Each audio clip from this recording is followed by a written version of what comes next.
Apocalipse, embora sabemos que o pastor Felipe já pregou-nos sobre isso alguns domingos atrás, capítulo 4 e 5 de Apocalipse, mas nós vamos fazer não a mesma pregação, porque o mesmo texto pode ser pregado várias vezes, com outras perspectivas e vieses.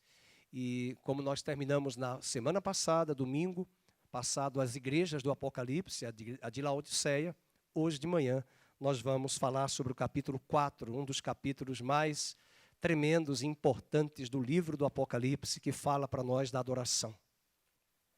O óculos. Capítulo 4 de Apocalipse. Eu estou no livro de Atos ainda na escola bíblica. Estou pautado aqui na escola bíblica. Capítulo 4. Depois destas coisas, eu olhei, e eis não somente uma porta aberta no céu, como também a primeira voz que ouvi como de trombeta, ao falar comigo, dizendo: sobe para aqui, e te mostrarei o que deve acontecer depois destas coisas. Imediatamente eu me achei em espírito, e eis armado no céu um trono, e no trono alguém sentado. E esse que se acha sentado é semelhante no aspecto à pedra de jaspe e de sardônio, e ao redor do trono há um arco-íris, semelhante no aspecto à esmeralda. Ao redor do trono há também 24 tronos, e assentados neles 24 anciãos, vestidos de branco, em cujas cabeças estão coroas de ouro. Do trono saem relâmpagos, vozes e trovões, e diante do trono ardem 7 tochas de fogo, que são os 7 Espíritos de Deus. Adiante do trono, um como que mar de vidro, semelhante ao cristal. E também no meio do trono e à volta do trono, 4 seres viventes, cheios de olhos, por diante e por detrás. O primeiro ser vivente é semelhante a leão, o segundo semelhante a novilho, o terceiro tem um rosto como de homem. E o quarto ser vivente é semelhante à águia quando está voando. E os 4 seres viventes, tendo cada um deles respectivamente 6 asas, estão cheios de olhos ao redor e por dentro, e não têm descanso, nem de dia, nem de noite, proclamando: Santo, Santo, Santo, é o Senhor Deus o Todo-Poderoso, aquele que era, aquele que é, aquele que há de vir. E quando esses seres viventes derem glória, honra e ações de graças ao que se encontra sentado no trono, ao que vive pelos séculos dos séculos, os 24 anciãos prostrar-se-ão diante daquele que se encontra sentado no trono e adorarão o que vive pelos séculos dos séculos. E depositarão as suas coroas diante do trono, proclamando: Tu és digno, Senhor e Deus nosso, de receber a glória, a honra e o poder, porque todas as coisas tu criaste, sim, por causa da tua vontade, vieram a existir e foram criadas. Amém? Vamos orar. Pai querido, nós te louvamos por esta palavra, te bendizemos por esse tempo tão especial, por muitas famílias que estão aqui conosco hoje, que vieram somar, respeitando aí o isolamento social dentro dessa reunião, mas é uma alegria e prazer rever os nossos irmãos que há 5 meses nós não nos víamos. Que o Senhor fortaleça o coração de cada um. Venha guardar-nos em nossa saúde, em nosso físico, guardar-nos de todas as pragas, de todas estas mazelas que têm vindo sobre a terra. Venha guardar o teu povo, Senhor. Como nós cantamos hoje de manhã, é o teu povo aqui presente. Teu povo tem prazer de estar reunido para te louvar e te adorar. Por isso, guarda os irmãos que estão aqui conosco. Guarda a nossa entrada, guarda a nossa saída. Guarda as nossas idas ao trabalho, as nossas idas aos mercados, farmácias e compromissos diários que temos. Mas também guarde os nossos irmãos que estão em casa. Grupos de alto risco, pessoas que estão ali debilitadas com outras enfermidades, que o Senhor possa guardar. Oramos em especial pela Catarina, pelo irmão Dejair, para que o Senhor fortaleça os teus servos. venha guardá-los. Oramos pela vida do irmão Mário, para que o Senhor guarde suas vias aéreas. Oramos, ó Deus, pela Renata, filha da irmã Rita, seu genro, seu esposo, ó Deus, Gustavo e seu filho Romeu, que o Senhor fortaleça-os, sustente-os e guarde-os com a tua potente mão. Oramos por tantos irmãos, em especial pela Patrícia, esposa do Esdras, para que ela seja curada em todo esse tratamento químio e radioterápico que ela tem se submetido. Pedimos a tua graça sobre ela. Nossa confiança não está em homens, em médicos, está no Senhor. E nós oramos para que ela seja fortalecida agora em seu físico, em meio às suas debilidades, fraquezas, em detrimento das radiações. Que o Senhor traga fortalecimento aos seus ossos, fortalecimento aos seus músculos, fortalecimento aos seus órgãos, aos seus hemisférios cerebrais. Que ela seja curada, sarada, no nome do Senhor Jesus. Pai, nós oramos para que o Senhor venha suprir as necessidades da tua igreja aqui presente. Em especial, nós oramos pela nossa dispensa, oramos pela provisão dos profissionais autônomos aqui, professores, advogados, aqueles que não têm um salário fixo, ó Deus, os corretores, vendedores, autônomos, que o Senhor venha suprir as necessidades de cada família, de cada lar e de cada casa. Pai, nós clamamos por milagres, prodígios, maravilhas, de algo que o Senhor quer fazer sobre nós e em nós e por nós, surpreendendo-nos nestes dias. Estamos aqui por causa de milagres, estamos aqui testemunhando milagres, e o Deus que faz milagres, que fez, Ele fará infinitamente mais nas nossas vidas. Venha guardar a saúde dos teus servos. Levantamos, ó Deus, os irmãos que estão desempregados, que precisam de uma porta de trabalho. Nós oramos por aqueles que amanhã submeter-se-ão às entrevistas ali do RH, para que sejam aprovados e acolhidos pelo Senhor. Oramos em nome de Jesus que o Senhor abençoe o trabalho, as mãos do teu servo e da tua serva, para que eles sejam mais do que vencedores e recebam a provisão do Senhor. Abençoe as empresas aqui representadas, as empresas dos teus servos, os microempreendedores. Pai, nós oramos pelo Rogério, ó Deus, que o Senhor seja com ele, venha curá-lo, venha fortalecê-lo, venha tirar dele toda a preocupação com a enfermidade no seu físico. Restaura a saúde do teu servo, no nome de Jesus. Ó Deus, nós colocamos a Alessandra, amiga da Patrícia, levantamos um clamor por ela hoje de manhã, aonde ela estiver em sua casa, que o Senhor entre com o teu poder sobre esta mulher, sobre esta irmã, Senhor, nossa em Cristo Jesus, e nós oramos para que o Senhor erradique ali as metástases, erradique ali todo o carcinoma, que o Senhor use o tratamento e que o Senhor surpreenda os médicos e faça no físico da Alessandra um grande milagre. E que venha se cumprir a tua palavra sobre ela, que essa enfermidade não seja para a morte, mas seja para que o nome de Cristo seja glorificado, que seu marido, que seus filhos, que seu trabalho ali, no ambiente do seu trabalho, enfermeiros, médicos, profissionais de saúde, assim como ela é uma profissional de saúde, sejam impactados pelo testemunho tremendo na sua vida, daquilo que o Senhor fará muito mais, daquilo que pedimos ou pensamos. Oh Deus, nós oramos pela vizinhança em nosso bairro aqui. Oramos pelos vizinhos, pelas famílias. Nós não viemos aqui apenas para celebrarmos o teu nome, viemos aqui para sermos bênçãos. Nós queremos abençoar a vizinhança, abençoar as famílias da direita, da esquerda, dos fundos, aqui da região do Jardim Santana, do Jardim das Oliveiras, do Parque São Quirino.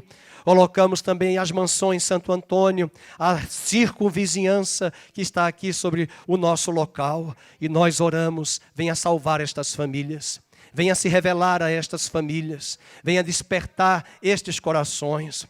Oramos em especial pela irmã Silvia, que nos visita hoje de manhã, amiga da Lúcia e do Celso. Que ela seja ministrada pelo Senhor, fortalecida, que o Senhor derrame da tua graça sobre ela. Oramos pela Priscila, filha do Carlos, filha da Márcia, e nós oramos para que o Senhor faça um milagre na vida desta jovem, que a Priscila seja levantada pelo poder do Senhor, e não apenas ela, mas o seu marido Marco Aurélio, essa família seja restaurada para a glória e louvor do teu santo nome. Muito obrigado pela tua palavra. Meu Deus, venha nestes dias de pandemia, nestes dias de crises que nós estamos vivendo, dias maus, dias difíceis, venha trazer o azeite da última hora sobre a igreja brasileira. Nós queremos o azeite fresco. Nós queremos pedir agora que o Senhor tire do nosso coração a frieza, a mornidão, tire do nosso coração o marasmo, a indolência, tire do nosso coração a falta de perseverança, que nós sejamos perseverantes nesta manhã, nestes dias, que nós nos levantemos na Tua presença, na Tua força, na Tua graça, debaixo da Tua autoridade, desejando conhecê-lo ardentemente em Cristo Jesus. Pai, tira de nós os encantamentos deste mundo, os holofotes, as luzes, as vaidades, as futilidades de um mundo sem Deus, um mundo sem esperança e sem Cristo. Trabalha em nosso coração. Oh, que o Senhor venha no interior do nosso quarto, no interior da nossa casa, do nosso coração, quando nós nos voltarmos para Ti, com todo o desejo da nossa alma, o Senhor se revele a cada vida aqui presente. Venha tirar as escamas, venha tirar o engano da nossa mente, venha tirar o espírito de engano, de mentira, que ludibria a nossa mente e o nosso coração.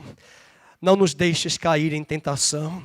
Livra-nos do mal, colocamos as nossas fraquezas diante do Senhor, apresente diante do Senhor a sua vida, colocamos as nossas fraquezas, colocamos as nossas debilidades, colocamos aquelas áreas que nós temos vergonha de falarmos para as pessoas, mas o Senhor nos conhece, e nós te pedimos, trata conosco. Não existem super-homens, mulheres maravilhas no teu reino. Existem homens de barro, mulheres de barro. E esses homens e mulheres são chamados pelo Senhor a buscarem a tua face, a chegarem à tua presença, a se renderem diante de ti. Nós nos rendemos diante de ti. Acabamos de ler esta palavra sobre o trono de Deus. Nós estamos não no trono da rainha Elizabeth.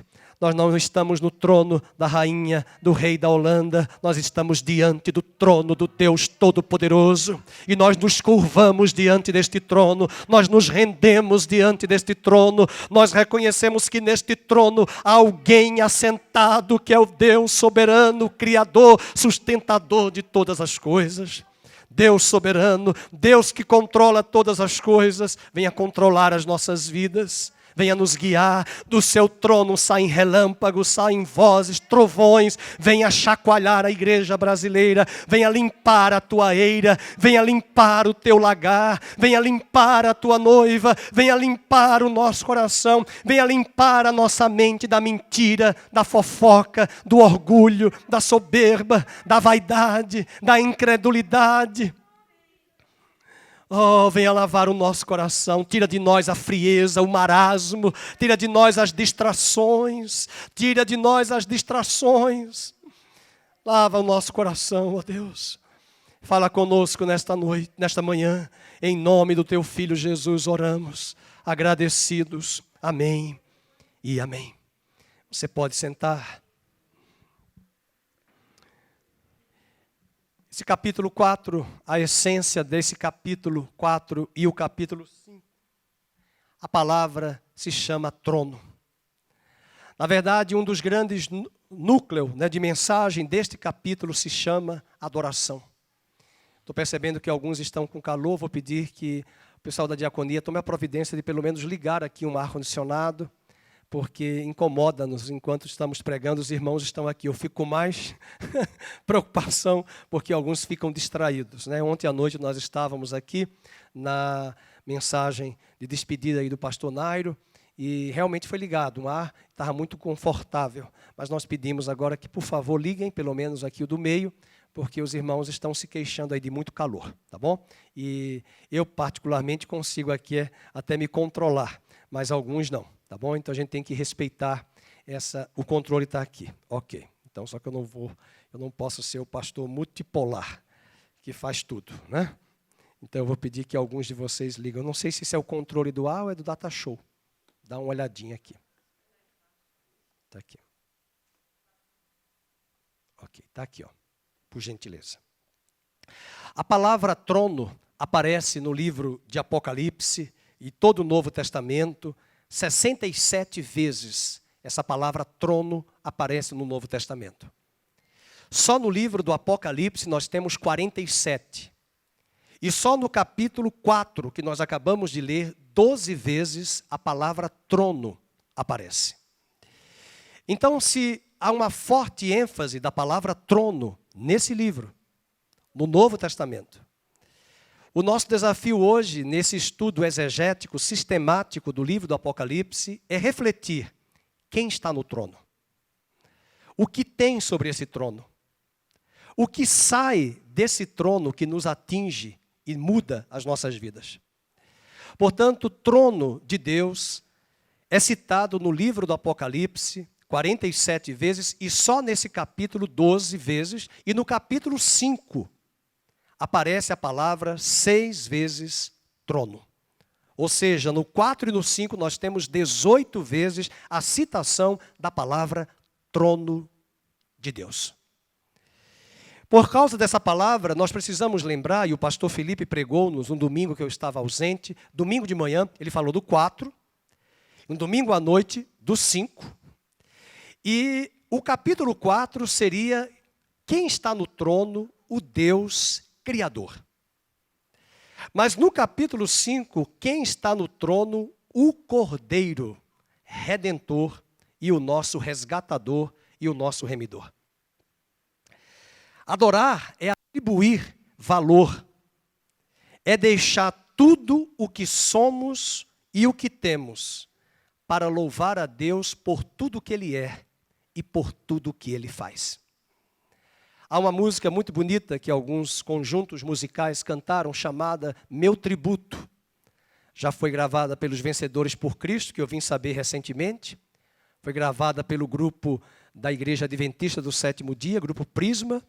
E vários cantores solos cantaram e gravaram Meu Tributo, como agradecer pelo bem que tens feito a mim. Mas tributar é atribuir louvor e honra a alguém. Você não vai tributar, embora alguns tributem aí a cachorros, a gatos. Eu já conheci pessoas que fazem aniversários de 1 ano, 2 anos, do cachorro, com festa. Mas nós não fazemos isso, nós tributamos louvor e honra e adoração a Deus. De fato, nós misturamos muitas vezes louvor e adoração. Preste bem atenção à grande essência de diferença entre louvor e adoração. Louvor, eu me concentro no que Deus faz. Adoração, eu me concentro no que Deus é. A essência da adoração não é naquilo que Deus faz por mim, faz pela Gisele, faz pela Silvia.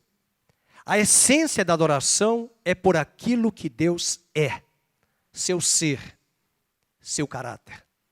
Mas a grande curiosidade dessa palavra trono no livro do Apocalipse, capítulo 4, é saber quem está sentado no trono.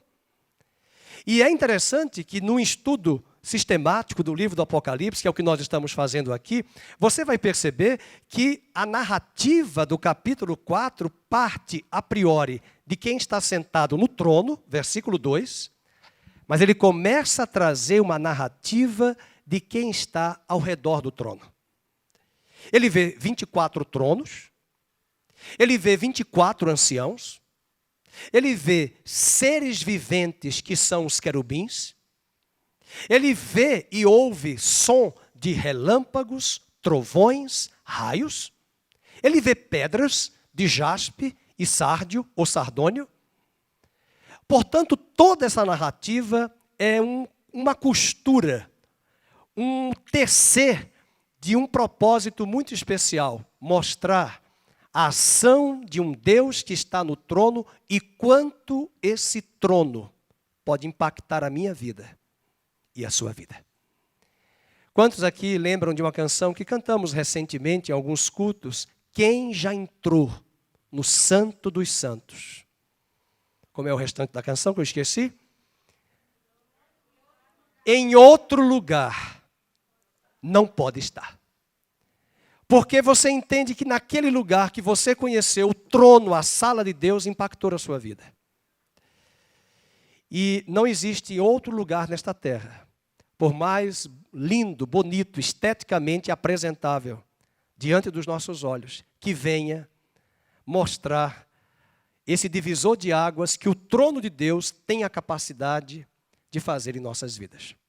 Portanto, vamos nessa curiosidade de quem está no trono buscar.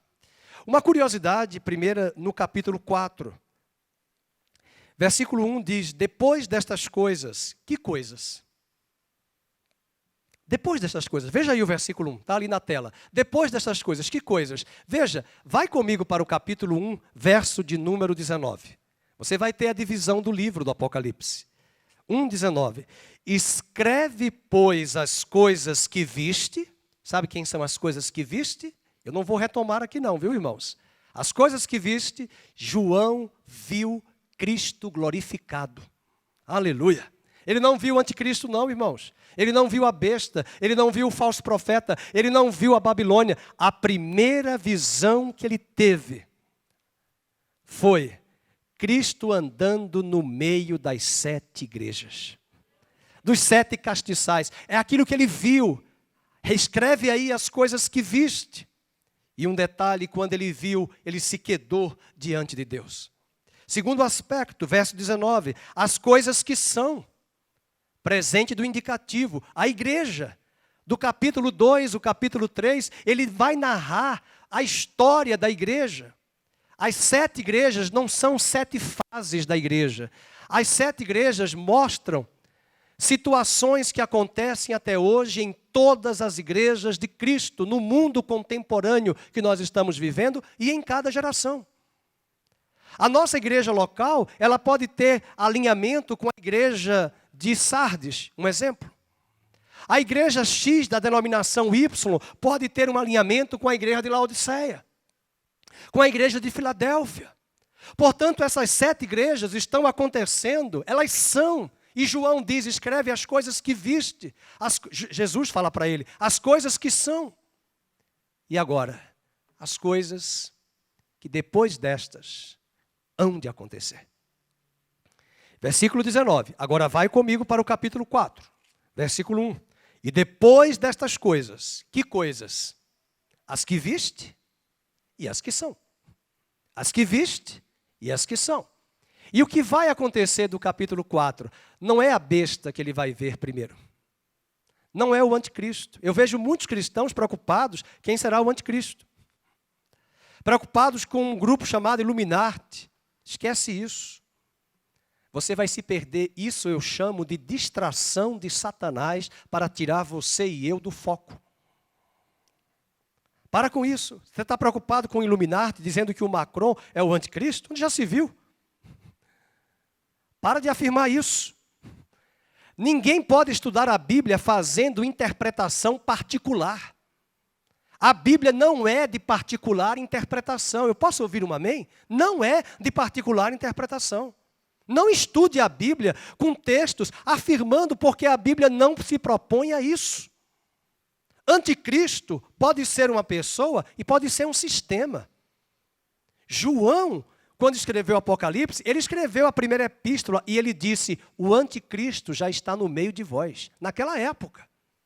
Porque o que é o anticristo? É tudo aquilo que se levanta contra Cristo, contra os valores, contra o caráter de Deus, contra o caráter de Cristo.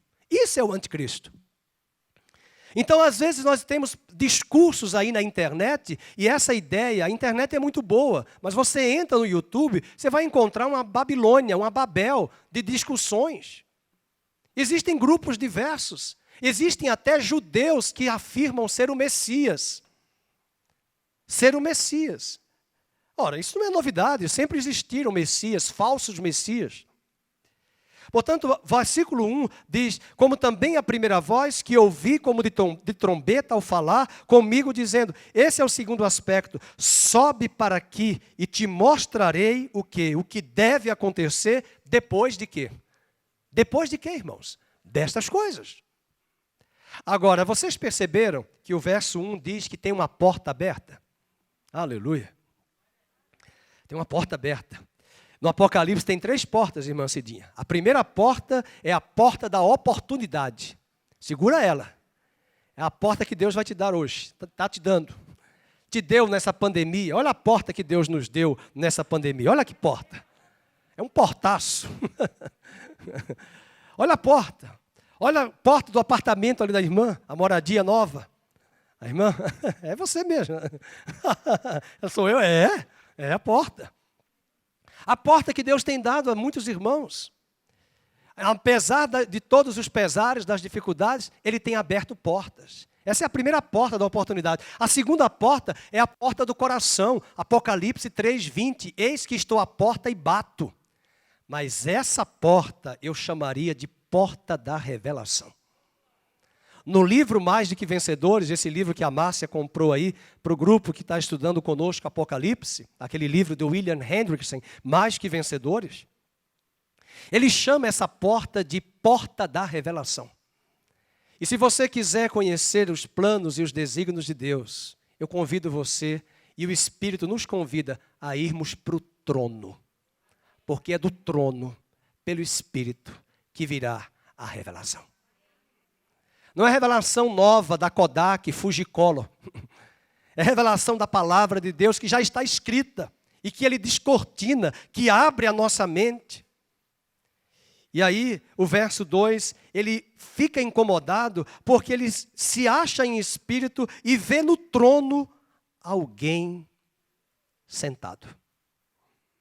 Marque na sua Bíblia, verso 2, alguém sentado. Esse ser que está sentado, daquele trono, sai tanta radiância, sai tanta refulgência, que ele não consegue descrever com suas palavras quem está no trono. Ele sabe que tem um ser tremendo naquele trono. Ele sabe que existe um ser criador, soberano, sustentador de todas as coisas, mas narrar acerca de quem é esse ser é uma narrativa indescritível. Paulo diz que nós temos tesouros escondidos em Cristo, tesouros inesgotáveis e que são inescrutáveis para os incrédulos, mas que são demonstrados para aqueles que amam e conhecem a Deus e que chegam ao trono da sua graça pelo novo e vivo caminho, pelo sangue de Jesus. O autor de Hebreus diz: entremos com ousadia no Santo dos Santos, no trono da sua graça, para que desse trono venha socorro e provisão em tempo oportuno. Deus quer se revelar. Aliás, o livro do Apocalipse, em inglês, é Revelation. O que é Revelation? Remoção do véu. A palavra grega, ela foi colocada em português, Apocalipse, que é a palavra grega, que quer dizer, remova o véu. Ou seja, o que para o mundo está encoberto, para a igreja de Cristo está revelado. O que para o mundo está em oculto, o que para o mundo é sombrio, para a igreja é de festa, é celebração, porque não vamos temer a ira de Deus, porque já estamos debaixo da sua justiça, porque Ele nos justificou e fomos achados debaixo do sangue do Cordeiro.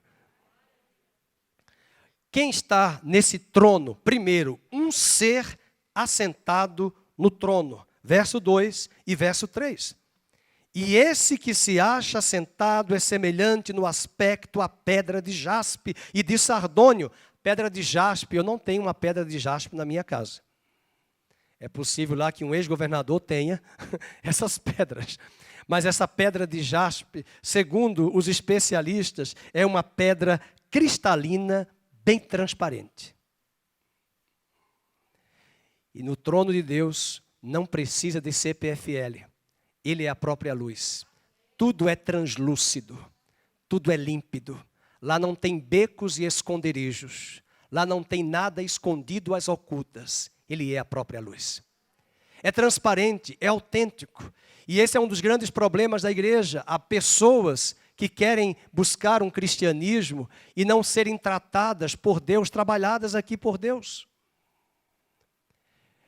O pecado trouxe como ação na nossa vida, na minha vida, na sua, a fuga. Lembram de Adão? Ele pecou, se escondeu e Deus toma a iniciativa. Adão, onde estás? Há pessoas que usam máscaras, embora nós estamos com máscaras pela pandemia, mas não são essas máscaras que eu estou falando, elas usam uma máscara de cristianismo. Mas elas não querem ser autênticas. Uma das grandes crises da cristandade hoje é relacionamento entre irmãos. Nós não queremos mudar. Eu já ouvi de pessoas que procuram igrejas maiores e elas dizem para mim como pastor, eu vou para uma igreja grande, eu quero me esconder. Porque elas não querem que um irmão em Cristo seja um instrumento de Deus em amor, para cutucar em amor e curar aquela ferida. Eu já ouvi relatos no velório de pessoas que guardaram segredos e que foram levados para o caixão. E que eu só vim saber anos depois, porque alguém da família veio me contar e aquela pessoa nunca contou aquele segredo. No reino de Deus e no trono de Deus, tudo é feito às claras. Paulo diz em Efésios capítulo 5 que nós somos filhos da luz. E nós devemos despertar e nos levantar como filhos da luz, porque nós não somos filhos das trevas e todas as coisas serão reveladas pela luz. E a pedra de jaspe é para nos mostrar essa beleza. Aliás, era uma das pedras do peitoral do sumo sacerdote, lá no Velho Testamento, em Êxodo, capítulo de número 28, verso 17 a 21, vocês vão encontrar a jaspe e sárdio, ou sardônio, no peitoral do sumo sacerdote. Essas pedras apontavam para o sumo sacerdote perfeito, Cristo Jesus, que está sentado no trono, onde tudo é transparente. E a pedra de sardes é o contrário da pedra de jaspe. Se a pedra de jaspe é branca, é que eu não tenho aqui na minha casa, nem aqui exemplos da pedra. Mas a pedra de jaspe é vermelha. Aleluia. De sardônio que digo, de sárdio, é vermelha. Sabe por quê? Para nos lembrar do sangue carmesim de Jesus, que nos justifica. E porque Ele nos justifica, quando os trovões e os relâmpagos forem vistos no trono, nós não vamos temer, porque já estamos debaixo do sangue de Jesus. Aleluia. O capítulo 4, verso 3 diz, é pedra de jaspe, de sardônio, e ao redor do trono. Aí vem a segunda narrativa, um arco-íris. Então, o sardônio fala do vermelho, jaspe fala de uma pedra preciosa transparente. Depois vocês leiam aí Apocalipse 21, verso 11, que fala da jaspe, onde tudo é cristalino. E Êxodo capítulo 28 vai nos falar desse peitoral do sumo sacerdote. Na medida que João vai narrando a descrição do trono, ele agora narra um arco-íris. Infelizmente, o arco-íris tem sido usado neste planeta por muitas vozes. O arco-íris surgiu pela primeira vez no livro de Gênesis, no capítulo 9, após um período de 40 dias e 40 noites de chuva. Todas as vezes que você avistar um arco-íris, lembre-se que depois de um grande temporal e uma tempestade, haverá um tempo de bonança e de paz.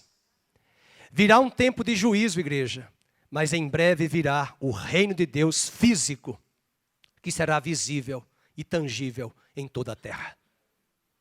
O arco-íris fala também do juramento. Aquele que está sentado no trono jurou a Noé que mais nunca haveria um dilúvio universal.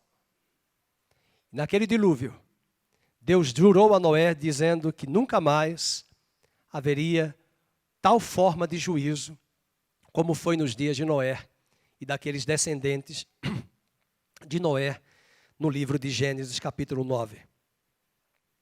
O arco-íris tem 7 cores. 7 é o número perfeito, 7 é o número de Deus, não é a conta do mentiroso, é o número de Deus, o número da plenitude, o número perfeito, e é o número e o arco representam para nós o juramento. E o Deus que jurou é o Deus que não volta atrás, Ele é fiel para cumprir. Malaquias capítulo 2, ele diz, eu, o Senhor, não mudo. Os homens mudam, as culturas mudam, mas eu não mudo. Eu sou o mesmo. Outro aspecto importante dentro do arco-íris é que o arco-íris fala para nós de um círculo completo. Alguém uma vez postou recentemente, esse ano, no Instagram, uma cena belíssima. Um círculo completo do arco-íris. Geralmente a gente observa 180 graus. Mas ele conseguiu ver um círculo completo. E o arco-íris fala para nós desse círculo, desse plano de Deus perfeito na sua vida pessoal, na igreja local, na igreja universal, porque todos os desígnios de Deus serão cumpridos e estabelecidos na terra, ainda que as trevas se levantem contra nós. Portanto, o arco-íris nos fala da aliança, do juramento e do pacto e de propósito que Deus cumprirá sobre o seu povo. E esse arco está em memória diante de Deus no trono para dizer: eu sou fiel, eu vou cumprir o meu propósito, a minha palavra. Gosto muito do Salmo 89, quando Deus fala a Davi: eu jurei a Davi, Salmo 89, seria eu falso para com Davi? Eu jurei a Davi. E ele jurou de tal maneira que quando Maria deu à luz a Jesus, Maria era da tribo de Judá, descendente da mesma tribo de Davi. E Davi nasce em Belém, e Jesus nasce em Belém, e Davi reina em Jerusalém, e Jesus é coroado rei em Jerusalém com 33 anos, e Davi governou 33 anos em Jerusalém. Aleluia. Ele jura, Davi. Ele já havia dito em Gênesis 49 a Jacó, quando chamou os seus 12 filhos, e disse a Judá: Judá, tu és um leãozinho, o cetro do governo não se arredará de ti, até que venha o ungido, e ele se assentará num jumentinho, e ao lado dele a jumenta mãe. Aleluia. Gênesis 49, mostrando que quando ele entra no domingo de Ramos, montado no fusquinha, novinho, jumentinho, aclamado, hosana nas alturas, bendito aquele que vem no nome do Senhor, o Rei, o Messias. Aleluia. Aquele dia, Mateus 21, a entrada dele no domingo de Ramos, se cumpriu a profecia que Deus jurou através de Jacó. O descendente de Jacó viria e seria aclamado rei pelo povo de Judá naqueles dias. O arco-íris fala sobre isso. Mas acompanhando a narrativa, primeiro é aquele que está sentado no trono. Segundo, o arco-íris. Terceiro, vamos, os 24 anciãos. Versículo de número 4, vamos ler. Ao redor do trono há também 24 tronos, e assentados neles 24 anciãos. Primeira vez que eu li isso, eu pensei que eram 24 velhinhos, cabelinhos branquinhos, idosos, sentados naquele trono. Não, não, não. No Velho Testamento, nós temos a representação do governo de Deus com 12 tribos de Israel. No Novo Testamento, nós temos o ministério apostólico de Cristo cercado por 12 colunas, 12 apóstolos. 12 é o número do governo. 12 vezes 2, 24. 24 é a totalidade dos santos da velha e da nova aliança. Portanto, os 24 anciãos são e representam a figura da totalidade de todos os remidos, os santos, do Velho Testamento, do Novo Testamento, no mundo contemporâneo, no mundo daqueles que já passaram por esta terra e já partiram para a eternidade e que foram eleitos, resgatados e que creram em Jesus e que governaram com Ele nesta terra em suas gerações, mas que governarão com Ele por toda a eternidade naquele dia. E esses 24 anciãos depositarão as suas coroas. Sabe por quê, meus irmãos? Porque o que você tem, o que eu tenho, não vem de nós, é do Senhor. Existe um espírito de soberba muito grande em alguns setores das igrejas de Cristo.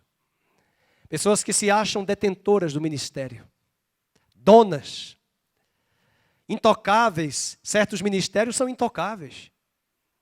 Certas pessoas acham que elas são eleitas ali e mais queridinhas do que até o povo de Israel, que foi separado por Deus no Velho Testamento. Pessoas que se acham detentoras, ou como alguns dizem, vice-deus, na casa de Deus. Mas a beleza desses 24 anciãos é que eles depositam as suas coroas, se prostram diante de Deus, porque reconhecem que tudo é dele, tudo provém dele, emana dele e volta para ele, e a ele, pois, a glória, a honra, o louvor e a adoração eternamente. E o Deus que dá, Ele pode pedir de volta e Ele nos dará coisas melhores e nós não podemos ficar presos àquilo que Deus fez no passado. Ele espera que nós nos levantemos e como servos apenas obedeçamos a Ele, sem questionar. Às vezes Deus está nos pedindo algo que Ele até nos deu e que agora Ele não quer mais, para que você faça coisas novas. E nós não queremos soltar. Então, quem sabe Deus está dizendo, solta, solta. Pedro não queria soltar os judeus de Jerusalém, só queria pregar para judeus. Aí Deus disse, vai pregar para os gentios. Senhor, não, é gentil. É gentil, eu tenho um certo preconceito, mas vai. E Deus falou para ele, mata, come este lençol aí de quadrúpedes e répteis, que eram animais imundos para os judeus. E Pedro falou, eu não vou comer isso aí nada, isso aí é imundo. Aí Deus disse, ei, não chame de imundo o que eu santifiquei e separei. Pedro estava muito preso a Jerusalém, Pedro estava muito preso às suas paredes denominacionais. Esqueceu de enxergar que Deus pula muro quando o homem cria muros. Era tempo de alcançar os gentios. Pedro se esqueceu, quem estava na escola bíblica viu hoje, da profecia de Isaías 56, que os gentios, os estrangeiros, entrariam na nova aliança. E foi preciso ter um problema sério na igreja de Jerusalém, em Atos capítulo 15, para entender que os gentios estavam no plano de Deus. Desde quando Deus chamou Abraão, o teu descendente abençoará todas as famílias da terra. Esses 24 anciãos falam para nós da totalidade dos santos do Velho e do Novo Testamento. E queridos, vocês já pensaram quando nós estivermos naquele dia, na mesa do Senhor, que mesa será essa? Que tamanho de mesa? Lógico que eu não estou infantil de pensar que é uma mesa de madeira, né? E que nunca terá fim para juntar todos naquela mesma mesa. Mas nós teremos, como dizia uma cantora aí que gravou uma música, tu tens todo o universo para morar, mas escolheu morar em meu coração. E nós teremos todo o universo, dimensões que até os homens desta terra não conseguem chegar e alcançar pela sua mente humana. E nós entraremos um dia, como dizia Albert Einstein, na dimensão da eternidade. E essa é a dimensão que Deus sempre viveu. Porque no princípio criou Deus os céus e a terra. Só que você faz a pergunta, e antes do princípio? Antes do princípio? Salmo 90. De eternidade a eternidade, tu és Deus. No princípio, passa a ter matéria. No princípio, passa a ter delimitação, espaço. No princípio, passa a ter matéria, espaço delimitado e tempo. Mas antes desse princípio de Gênesis 1, Deus sempre existiu, Ele é autossuficiente, autoexistente, Ele é Deus e Ele sempre existiu na eternidade. E é para essa dimensão que nós vamos, porque de eternidade a eternidade Ele é Deus. E nós vamos viver nessa dimensão. Pare de focar a sua vida apenas no mundo terreno. Pare de focar a sua vida apenas na perspectiva terrena. Pare de ficar focando a sua vida apenas pela lógica terrena. Morreu recentemente um deputado federal com 40 anos e eu tomei um susto quando eu tomei ciência da morte dele, filho do Luiz Lauro. Que também é Luiz Lauro, o filho, não é isso?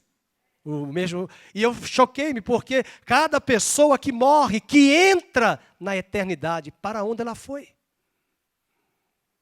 Para onde ela foi? E aqui eu quero abrir um parênteses, queridos. Eu tenho me enojado da forma como as pessoas têm usado a internet para falar mal dos governantes e de pessoas que elas têm como inimigas, usando a política, dizendo que essas pessoas deveriam ir para o inferno, que é o próprio diabo.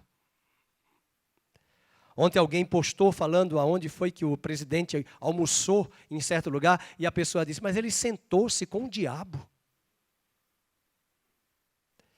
E saiu recentemente um artigo no jornal, quantas pessoas que falaram mal dos governantes nessa pandemia e morreram de Covid e desejaram a praga para as autoridades.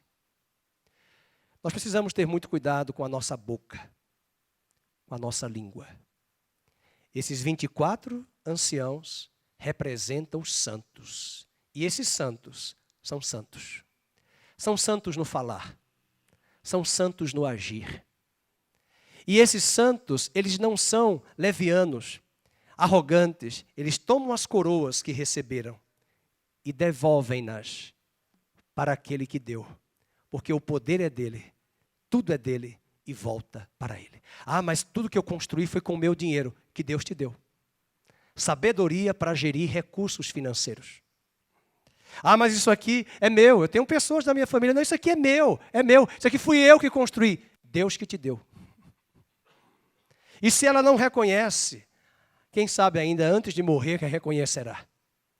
Portanto, os 24 anciãos falam sobre essa visão muito importante. Agora vamos para uma outra narrativa. Esse é o quarto. Quem são os seres viventes? Versículo de número 4. E assentados 24 anciãos vestidos de branco, em cujas cabeças estão coroas de ouro.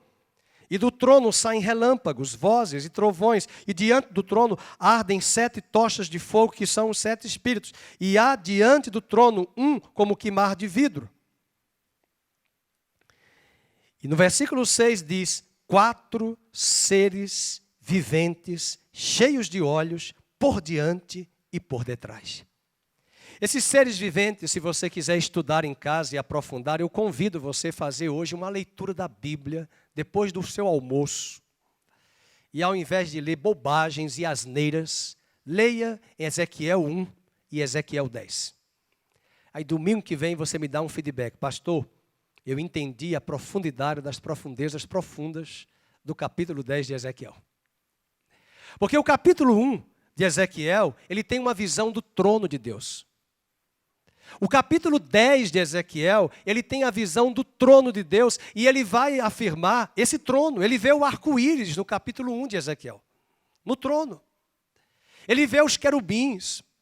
Os seres viventes são querubins nesse trono. Ezequiel 1:5 está em alinhamento com Apocalipse 4:6.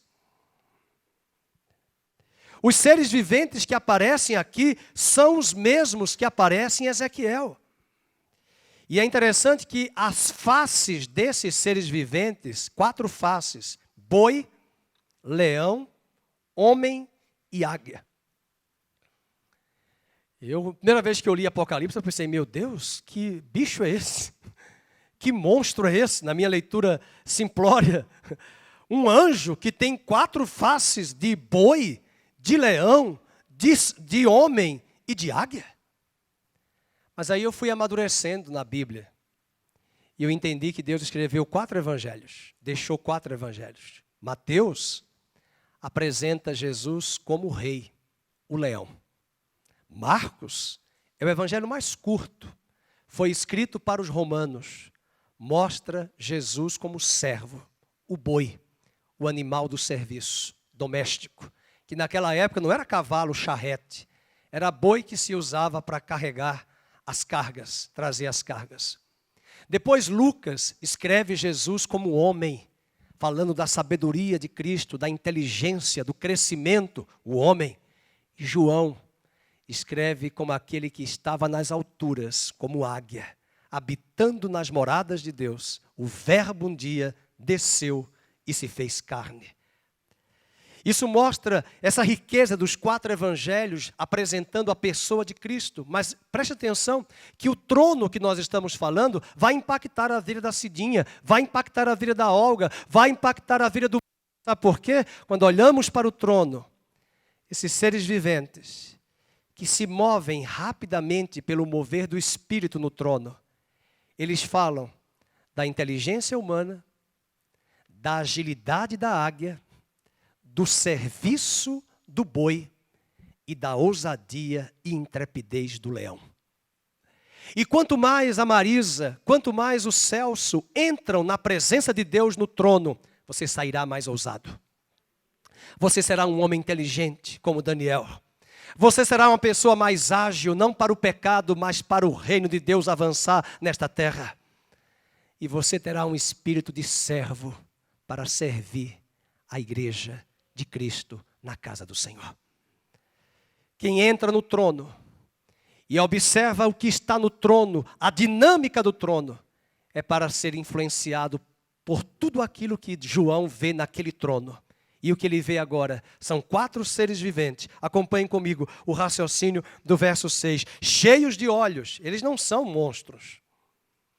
Eu fiz uma leitura a primeira vez quando eu me converti, e fiz uma leitura primeira leitura do Apocalipse. A primeira vez que eu me converti seria uma coisa absurda, né? Cheios de olhos por diante e por detrás. Eu pensei, mas meu Deus, como é que pode ter tantos olhos? É que no livro de Ezequiel, eles se movimentam com a velocidade raio-luz. E aquelas chamas de tochas, de relâmpagos e trovões que saem do trono, eles têm uma dinâmica para mostrar essa percepção na sala do trono. Até porque querubins na Bíblia são anjos que guardam o trono de Deus. Eu nunca estive na sala do trono fisicamente e visivelmente. Mas pelo que nós aprendemos na Bíblia, como Isaías, que teve uma visão muito forte do trono de Deus. Quando Isaías, antes de ter o capítulo 6, a visão, ele colocou o seu dedinho indicador e disse assim: ai dos que bebem,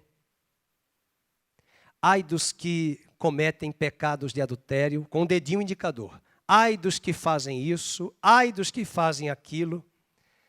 Mas quando ele teve uma visão do trono de Deus, no capítulo 6 de Apocalipse, a Bíblia diz que ele não viu primeiro Deus. Ele viu o Senhor, lógico. Mas ao ver o Senhor, ele fala: ai de mim, que habito no meio de um povo impuro, sujo, e trago lábios impuros sobre mim. Ai de mim. Isso mostra a grande percepção da dinâmica desses querubins na sala do trono. É lógico que na presença de Deus o pecado não está instalado nem nele nem no trono. Deus é santo e perfeito. Mas isso é para nos mostrar que nós não entramos na presença de Deus de qualquer jeito.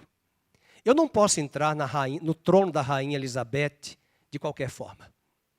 Existe um protocolo. Até uma certa distância, ninguém pode dar as costas a um rei, a uma rainha, principalmente no trono da rainha Elizabeth. Você não consegue chegar ao trono, mesmo que você seja presidente do Brasil ou da Argentina, chefe de Estado. Você tem um protocolo a ser seguido que só vai dar as costas depois de X metros que você andou. Esse é o protocolo dos homens. O protocolo de Deus mostra que esses querubins estão guardando. E quem tem uma visão do trono de Deus, aleluia, é capaz de dimensionar essa santidade que sai do trono impactando a sua vida. Versículo de número 7 diz: o primeiro ser vivente é semelhante a leão, o segundo semelhante a novilho. Então, aprendamos com o leão a ousadia. Provérbios 28:1 diz: o justo é intrépido como leão. O segundo é semelhante a novilho, a um boi. E o boi era um animal de servo, de serviço. O terceiro tem um rosto de homem, inteligência. Quem conhece o trono, como disse Daniel, e o povo que conhece ao seu Deus, se tornará forte, sábio e fará proezas. E diz ainda, e o quarto ser vivente é semelhante à águia, quando está voando, agilidade. Aleluia. Tem pessoas que são devagar, quase parando para as coisas de Deus. Mas elas são rápidas e aceleradas para comprar o ingresso do Allianz Parque, do show da Madonna, do YouTube, Quando vier, daqui a 1 ano, já comprei o ingresso. Ela é ágil. Mas ela não tem essa mesma agilidade para o reino de Deus. Aprendamos com a águia.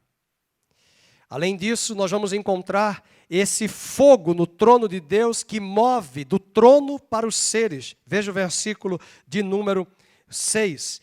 4 seres viventes cheios de olhos por diante e por detrás. E o primeiro ser vivente que sai, versículo de número 8. E os 4 seres viventes, tendo cada um deles, respectivamente 6 asas, estão cheios de olhos. E ao redor e por dentro não tem descanso, nem de dia, nem de noite.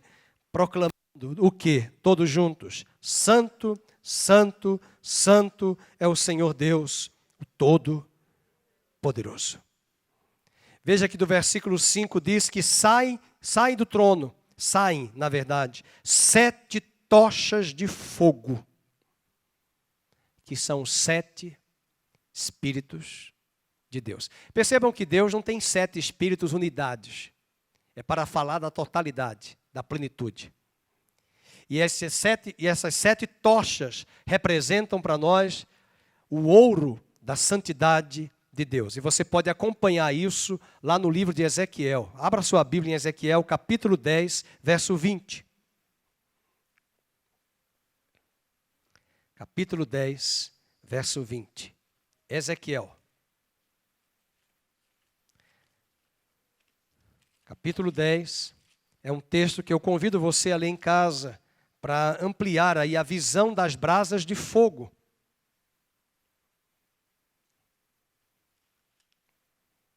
Capítulo 10, verso 20. Vamos ler.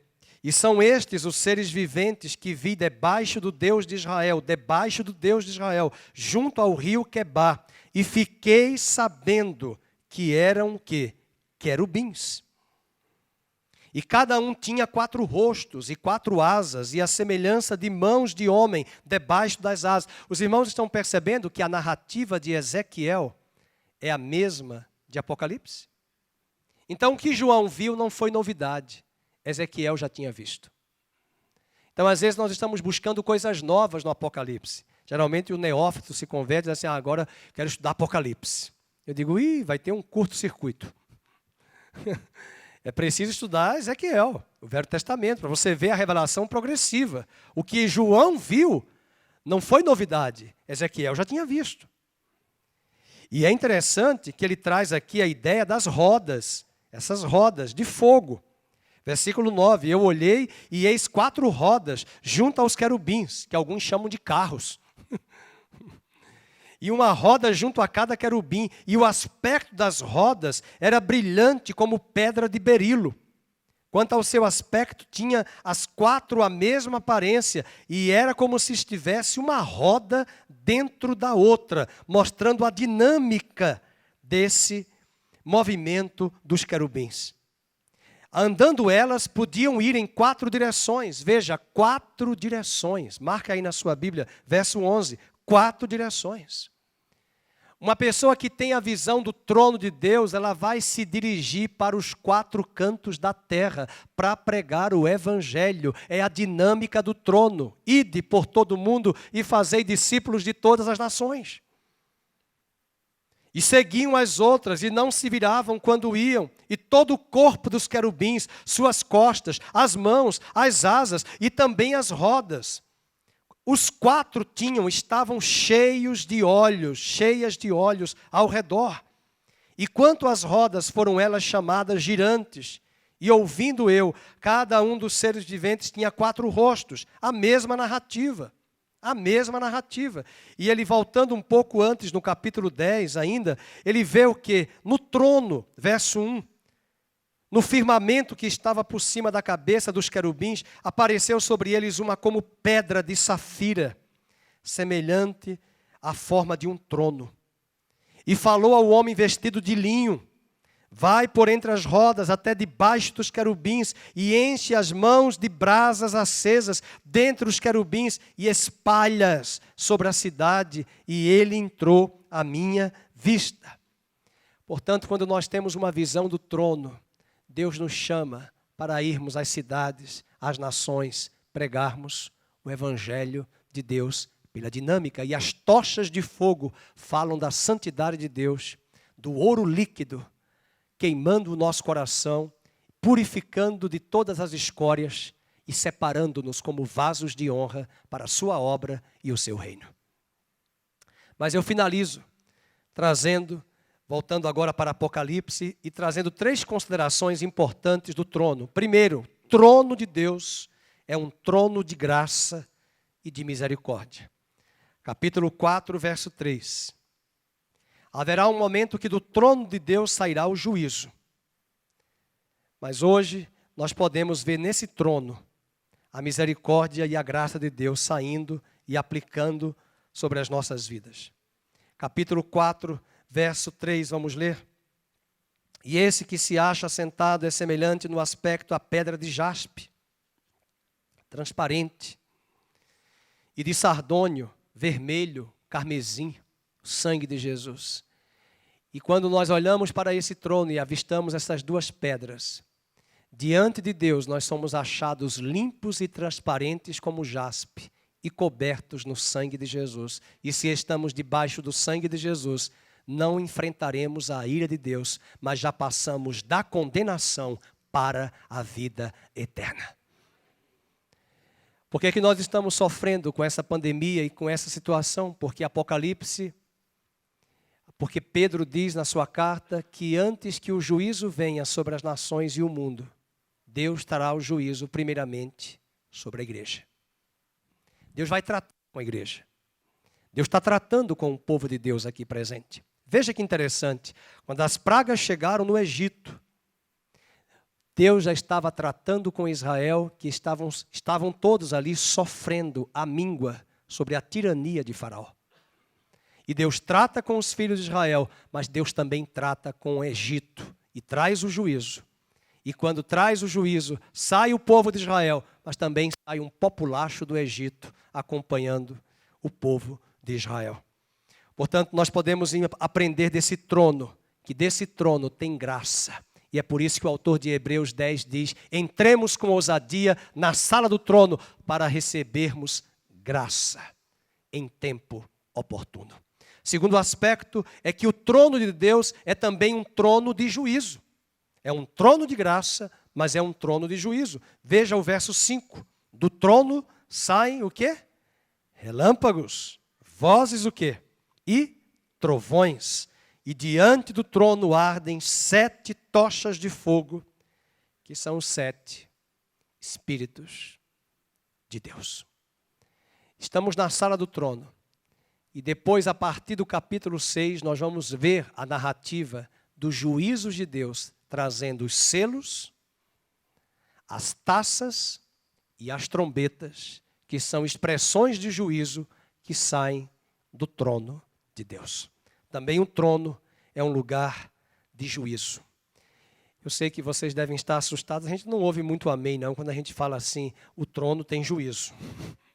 Mas deixa eu dizer uma coisa, sabe por que nós não recebemos o juízo? Sabe por quê? Porque lá naquela cruz, infelizmente, meus amados, a igreja não entende isso, a maioria não entende. Nós precisamos orar muito para que Deus abra e remova o véu deste Brasil com a religiosidade. Sabe por quê? Quando Jesus estava na cruz, ali eu entendo o amor de Deus que me perdoou, mas ali o Filho de Deus recebeu o juízo. Ele ficou separado de Deus. Então não adianta assistir o filme do Mel Gibson, Paixão de Cristo. Eu chorei tanto. Não adiantou nada. Porque a cruz tem ali a graça e a justiça que se beijaram, conforme diz o salmista. Na cruz, a graça e a justiça se beijaram. Graça, porque ele expressou o seu amor para nos perdoar. Justiça, porque o seu próprio filho teve que gritar: por que me desamparaste? Porque ele recebeu o juízo de Deus sobre ele e se separou de Deus por causa do pecado que estava nele. Era a ira de Deus sobre nós. E o mundo aí fora não entende. Veja que a sociedade aí fora só prega que Deus é amor, mas Deus é juiz. E se um pai só der amor ao filho e não trouxer correção, ele não é um pai. lembrei de um termo que alguns diziam antigamente, não vou nem falar por respeito ao auditório, em relação a que tipo de pai é esse? Pai leviano. A graça, o pai que ama ao seu filho, diz a Bíblia, ele corrige e disciplina. E o último ponto, o trono de Deus é um trono de santidade e transparência. Capítulo 4, verso 6. Vamos ler? Adiante do trono, como mar de vidro. Esse mar de vidro foi uma visão muito clara que Salomão construiu no templo. Possivelmente Deus mostrou para ele. Deus mostrou a Moisés a planta do tabernáculo. E Salomão, ao construir o templo, coloca lá um mar de vidro, para mostrar ali uma figura de que as águas do Espírito Santo, águas purificadoras, santificam a igreja. E quando ele olha para esse mar de vidro, a igreja que está diante da presença de Deus, ela já está lavada, santificada nas águas purificadoras de Cristo Jesus pelo seu Espírito. Semelhante ao cristal, ela é transparente. E também no meio do trono e à volta do trono, 4 seres viventes, cheios de olhos, tomados pelo fogo, por diante e por detrás. O trono é da graça, é de graça. O trono é também trono de juízo e justiça. O trono é um trono de santidade e transparência. Que Deus nos desafie, todas as vezes que entrarmos no trono, sairmos mais limpos, mais autênticos, sem cera, transparentes. Daí a palavra sinceros, sem cera. E é muito triste quando a gente vê pessoas na igreja, nas igrejas, que vivem uma vida de ostentação, que elas não são nada daquilo que elas aparentam ser. Uma piedade que elas não têm. E pessoas que querem mostrar uma espiritualidade que elas não têm.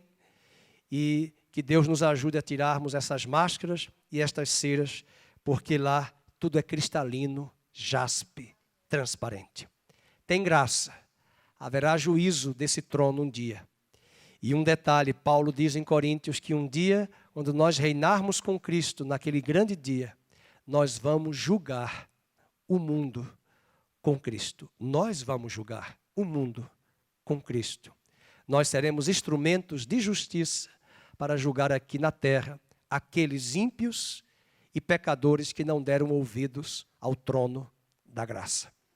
E receberão um juízo. Mas também é um trono de santidade e de transparência.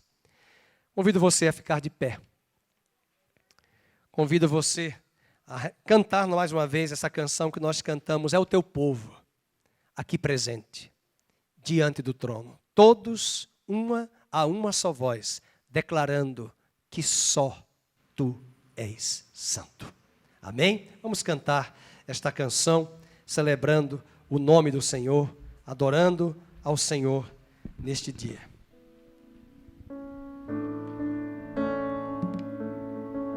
Enquanto nós preparamos aí, vamos orar, curva a sua cabeça. Pai, nós queremos te pedir perdão.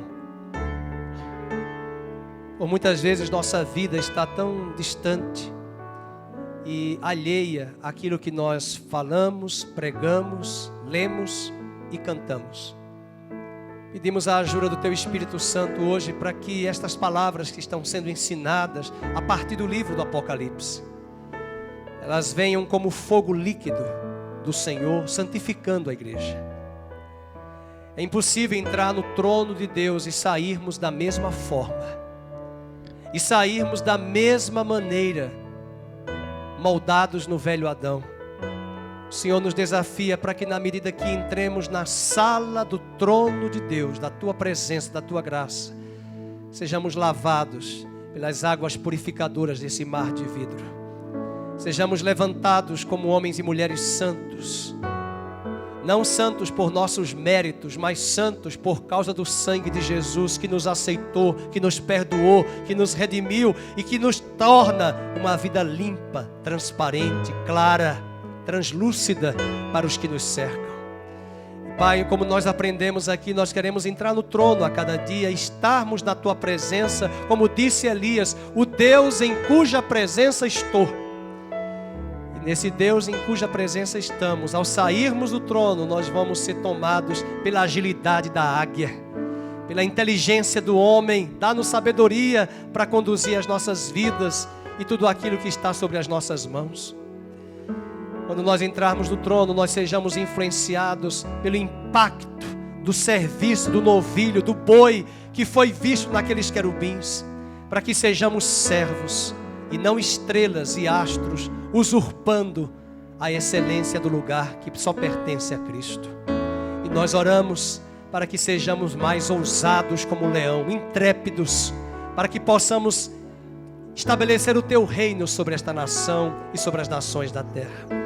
E que na medida que as águas purificadoras vão chegando e lavando a tua igreja, torna-nos como águia, torna-nos como servos, torna-nos como homens e mulheres sábios, não cheios de conhecimento intelectual, mas cheios do conhecimento empírico e prático, para que nós possamos colocar nas nossas ações a sabedoria que vem do alto. Faz-nos, ó Deus, ousados para te louvar, para te adorar. E nós encerramos este culto cantando esta canção. E antes de cantarmos, externamos a tua bênção, dizendo que o Senhor te abençoe e te guarde, que o Senhor faça resplandecer o seu rosto sobre ti, que o Senhor tenha misericórdia de ti, que o Senhor sobre ti levante a luz do seu rosto e te dê a paz, te dê o shalom dele. Que o Senhor abençoe a sua semana, o seu trabalho, a sua despensa, a sua casa, hoje e sempre, no nome de Jesus. Leva-nos na tua doce presença, Senhor. Faz-nos Cristo, por causa do poder da presença que sai do teu trono, marcando e influenciando o nosso coração. Em nome de Jesus oramos. Amém e amém. Vamos cantar juntos. É o teu povo aqui presente,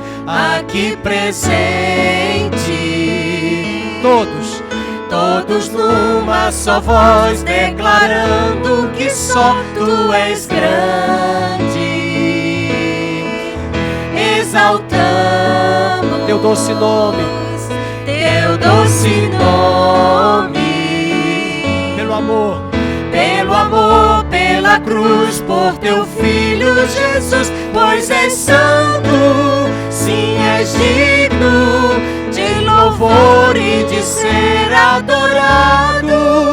És bondoso, Pai querido, dentre todas as coisas, tu és verdadeiro, Senhor.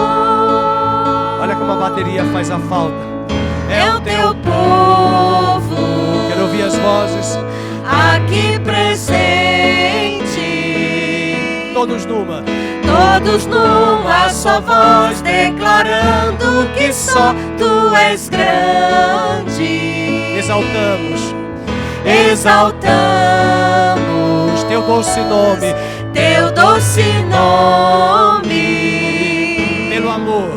pelo amor, pela cruz, por teu Filho Jesus, pois és santo, sim, és digno de louvor e de ser adorado. És bondoso, Pai querido, dentre todas as coisas, tu és verdadeiro, Senhor. Só a capela dizendo, pois és santo, sim, és digno de louvor e de ser adorado. És bondoso, Pai querido, dentre todas as coisas, tu és verdadeiro, Senhor. Pois és santo, sim, és digno de louvor e de ser adorado. És bondoso, Pai querido, dentre todas as coisas, tu és verdadeiro, Senhor. Amém. Dê uma salva de palmas ao Senhor.